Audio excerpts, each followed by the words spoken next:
कसरी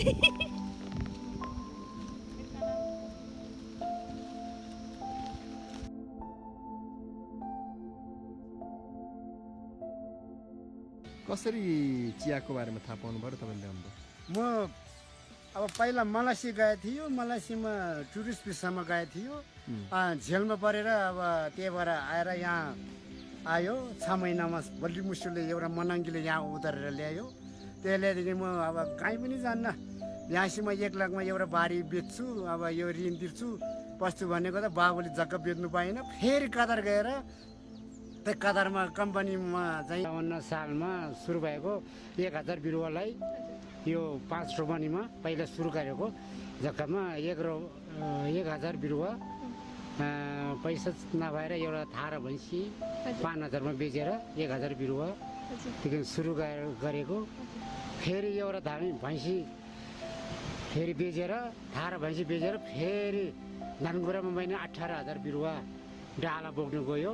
ठुलो गोर भएको मान्छेले मलाई सरापेको यो बाँझोमा यस्तो बिरुवा लागेर बस्नु चराउनु पाइन, के भएन, यो छुसी यो गरिबले त के गरेको के खेती गरेको भनेर जाने मलाई सरापे थियो। फेरि 6-7 वर्षपछि त अहिले गाउँले पताउनु थाल्यो कि पहिला आफ्नो परिवार पतायो, अहिले गाउँले पनि अब उसकै पछि लाग्नु पर्ला।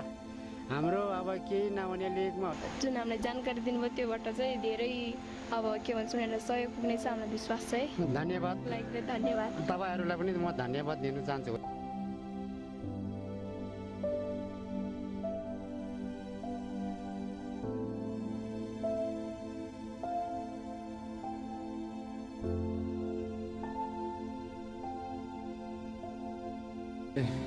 के अरे चिया प्रशोधनको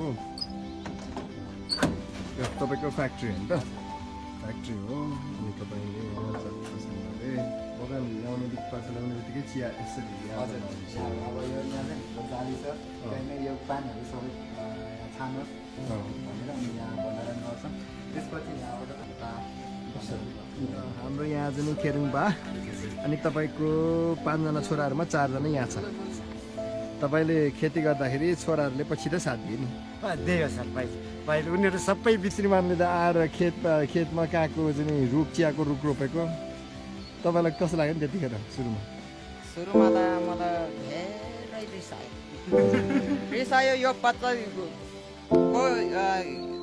कोही चाहिँ पतरी बोक्ने, कोही चाहिँ हातमा तानेर त्यही बुवाले त्यही खानेकुरा बोकेर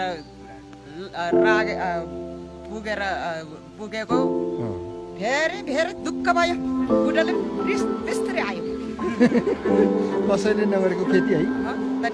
कोही पनि गरेको न, यो बुढाले गरेको। म त रिस बिस्तारै आयो। 2 वर्षसम्म त म त रिस आयो। फेरि आम्दानी त के अरे गाउँले पाती ल्याऊ, 1 बोका 2 बोका ल्याऊ भनेर त पैसा पाएर त फेरि कोही पनि मै अगाडि आयो। त्यति मात्रै। अहिले त म यसो हुने त यो 29 रोप्ने समय मैले सिकेको नत्र पहिला केही छैन नाङ्गी भनेको यहाँ उत्तिसहरू थिएन। अनि यी रुखहरू चाहिँ साँच्चै तपाईँहरूले रोप्नुभयो?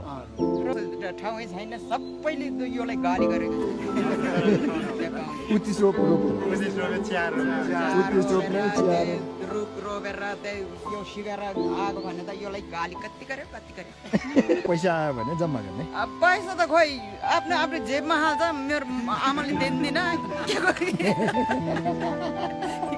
पतिले आएको पनि छोराको जेबमा हाल्छ, बुहारीको जेबमा हाल्छ, बुढाको जेबमा हाल्छ। मलाई गफ म त नोकर हो। तर अघि आएको त हाल्नु भयो नि तपाईँले।